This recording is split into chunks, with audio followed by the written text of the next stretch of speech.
आज भारत की आजादी को 71 साल होने को है। तब वर्तमान देशवासियों के लिए ये कल्पना भी कर पाना मुश्किल होगा कि सन 1947 का भारत कैसा था। तो चलिए आज हम उस सच से पर्दा उठाते हैं और जानते हैं कि तब भारत की दशा क्या थी।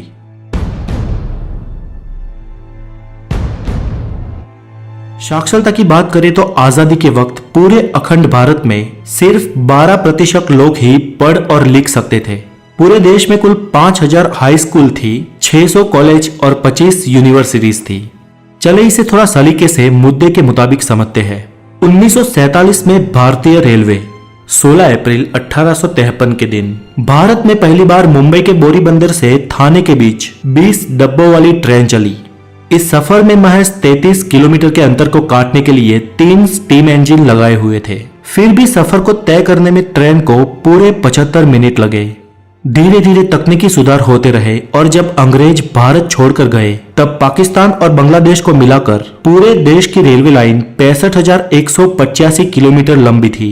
देश की पूरी रेल व्यवस्था देसी रजवाड़ों और प्राइवेट कंपनियों में बटी हुई थी, जिसे आजादी के तुरंत बाद भारतीय सरकार ने अपने कंट्रोल में लेना शुरू कर दिया। किराए की बात करें तो पाई से लेकर कुछ आने तक था। 1947 में बॉम्बे में कुल 204 ट्रेनें दौड़ती थी। बॉम्बे शहर की आबादी तब 16 लाख हुआ करती थी, पर उस वक्त बॉम्बे की सीमा सिर्फ अंधेरी तक ही थी। अंधेरी के बाद का इलाका जोगेश्वरी आउट ऑफ बॉम्बे में गिना जाता था। सन 1947 में भारतीय मोटर गाड़ी। सन 47 तक भारत में हिंदुस्तान मोटर्स और महिंद्रा एंड महिंद्रा जैसी गाड़ियों का जमाना आ चुका था। यातायात की बात करें तो ओपन डबल डेकर और सिंगल डेकर जैसी बसें दौड़ती थी। किराया तब कुछ 4 आने के आसपास था और पेट्रोल के दाम 41 पैसे प्रति लीटर थे।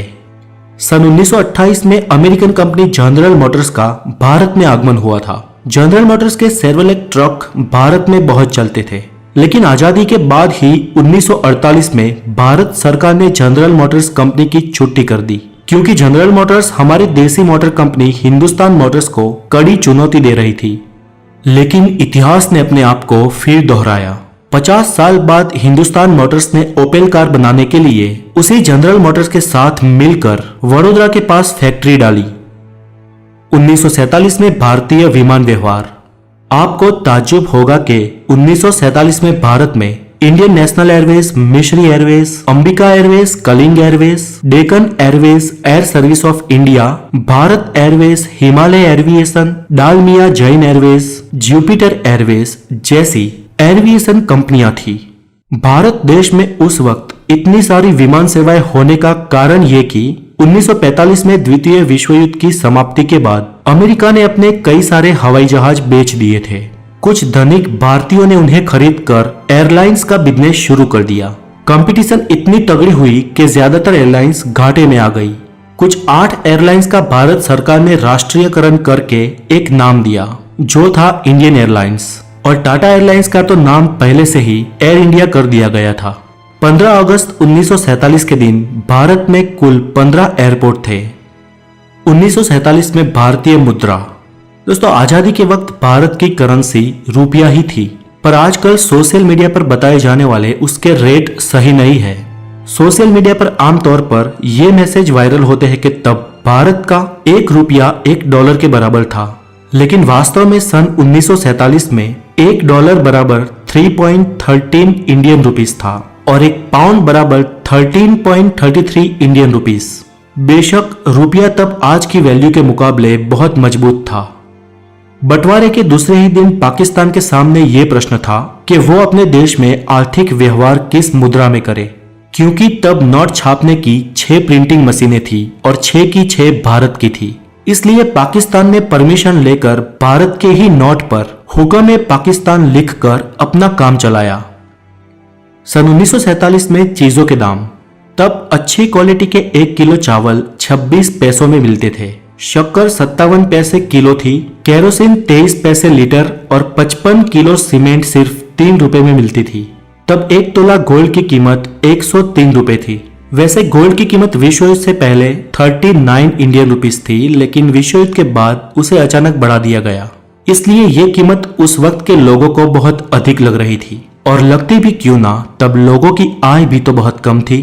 उस वक्त भारतीयों की एवरेज इनकम सालाना, आई रिपीट सालाना 265 रुपए थी।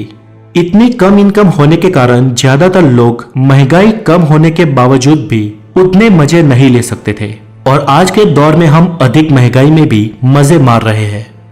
टेक्नोलॉजी के क्षेत्र में वॉशिंग मशीन, मिक्सचर, घरेलू fridge, computer, mobile, internet, tape recorders जैसे 160 किस्म के जीवन जरूरी आविष्कार उस वक्त ना होने के कारण तब की जीवन शैली आज के दौर से बहुत निम्न थी।